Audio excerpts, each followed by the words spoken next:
Unacademy. Let's crack it.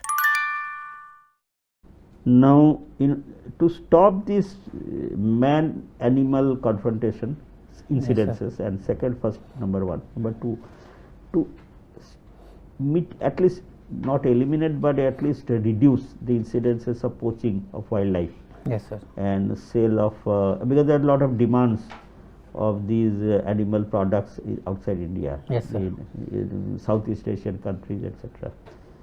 So, suppose you are given a power as a Ministry of Environment and Forest on the wildlife side, you are the IG of forest, Yes, sir. the DG of forest, nowadays they must be calling it the head of the forest division in the ministry. So, what are the basically to protect the wildlife, reduce the incidences of trafficking of wildlife products? What would be your prescriptions, short term and long term? 1 to 3, long term 1 to 3. Yes.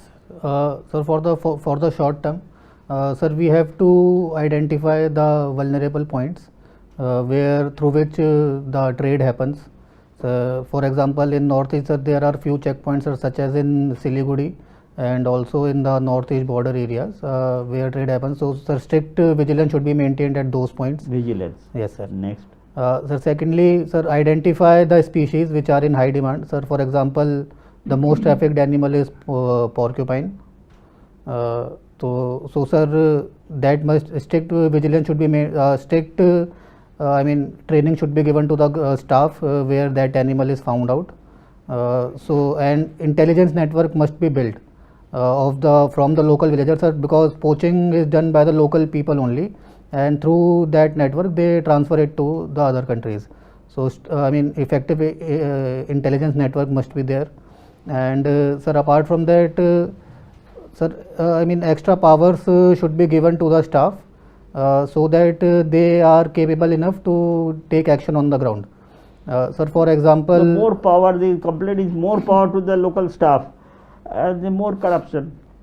No, sir, I would not say that it would entail more corruption. Sir, for example, to reduce poaching of rhinoceros in Kaziranga National Park in the whole of Assam, the ground staff were given strict orders that they can shoot at sight if they can see any poacher, and that has led to great reduction in the number of poaching cases.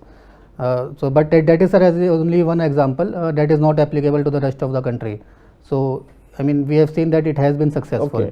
Okay. Then next step. So, sir, in the long term, sir, we have to, the first would be that encroachment on the forest area should be minimized. We have seen, sir, there are wildlife corridors which do not come in the protected area network. So, we have to maintain wildlife corridors so that the movement of the wildlife is not hampered. No, but there is a lot of demands of the development projects. Railways, Yes, you have sir. to construct roads, you have to construct railways. Of course, you don't have to construct new lines, but roads, there electricity, electric lines, the interior villages, those demands will always be there. You cannot stop Yes, sir. development for the sake of protecting wildlife. Sir, I think we can use, in the planning process, we must consider what happens currently is that the planning of the project happens without taking into consideration the forest land that is to be diverted. So, for example, sir, recently in the Painch Tiger Reserve in MP, the road that was built, it was built in a flyover mode.